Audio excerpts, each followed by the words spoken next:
ചെണ്ടുമല്ലി കൃഷിയെക്കുറിച്ചാണ് ഞാൻ ഇവിടെ പറയാൻ പോകുന്നത്. ചെണ്ടുമല്ലി കൃഷി വളരെ നല്ല കൃഷിയാണ്, നല്ല വണ്ണം പൈസ ഉണ്ടാക്കാം. ഇത് പ്രധാനമായി ശ്രദ്ധിക്കേണ്ടത് ജൂൺ അവസാന വാരത്തിൽ ആണ് ഇത് കൃഷി ചെയ്യേണ്ടത്. എന്നെങ്കിൽ മാത്രമേ നമുക്ക് ഓണത്തിന് പറിക്കാൻ പറ്റുകയുള്ളൂ. ചെണ്ടുമല്ലി കൃഷി പെട്ടെന്ന് വളരാനും പുഷ്ടിക്കാൻ വേണ്ട ഒരു ചെറിയ ടെക്നിക്കാണ് ഞാൻ ഇവിടെ പറയാൻ പോകുന്നത്.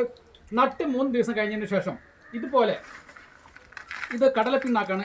ഇത് പശുക്കൾക്കും ആടുകൾക്കും പാൽ വർദ്ധിക്കാൻ വേണ്ടി കൊടുക്കുന്ന ഒരു സംഗതിയാണ്.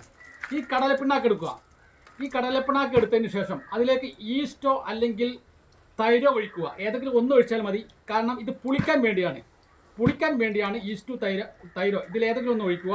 ഞാൻ ഇവിടെ വാങ്ങിയത് തൈരാണ്. ഈ തൈര് ഇതിലേക്ക് ഒഴിക്കുക.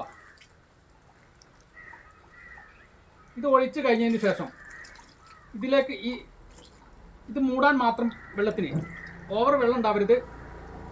ഈ കടലപ്പിണ്ണാക്ക് മൂടാൻ മാത്രം വെള്ളം ഇതിലേക്ക് ചേർക്കുക.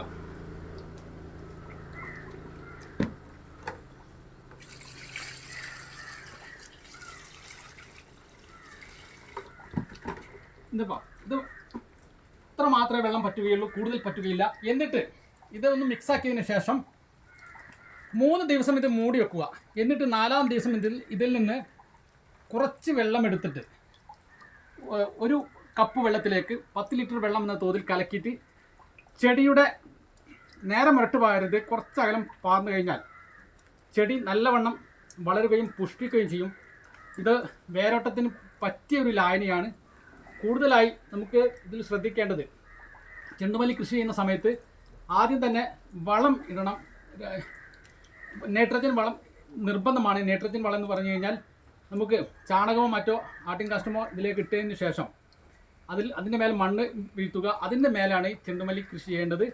അതിനുശേഷം ഇത് 3 ദിവസം കഴിഞ്ഞ ശേഷം ഇതുപോലെയുള്ള നമ്മുടെ കടലപ്പിണ്ണാക്ക് ലായനി മിശ്രിതം ഒഴിച്ചു കൊടുക്കണം.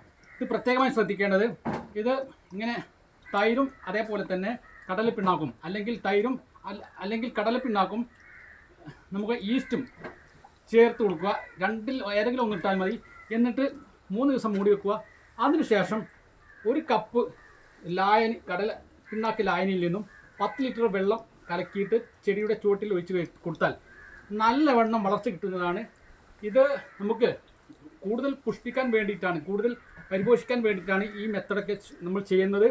അല്ലാതെ സാധാരണയായി നമ്മൾ ഒരു ചെടി വെറുതെ കുഴിച്ചിട്ടാലും പൂവുണ്ടാവും. പക്ഷേ നമുക്ക് വിപണന സാധ്യതയുള്ള അഥവാ കൂടുതൽ കൃഷി ചെയ്യാൻ വേണ്ടി ഈ മെത്തേഡ് ഉപയോഗിക്കൽ നിർബന്ധമാണ്. അതേപോലെ തന്നെ നമുക്ക് 10 ദിവസം കഴിഞ്ഞതിന് ശേഷം അത് ഒരു 4 ഇതൾ കഴിഞ്ഞതിന് ശേഷം നമ്മൾ കട്ട് ചെയ്യണം. കട്ട് ചെയ്തതിന് ശേഷം നമുക്കത് മുറി കൂടാൻ വേണ്ടി നമുക്ക് സാഫ് ഉപയോഗിക്കണം. സാഫ് ഉപയോഗിച്ചിട്ടില്ലെങ്കിൽ അത് ചീഞ്ഞു പോകും. വെയിലത്താണിത് കട്ട് ചെയ്യേണ്ടത്. അടുത്തൊരു മനോഹരമായ വീഡിയോയുമായി വീണ്ടും വരാം. ഓക്കെ.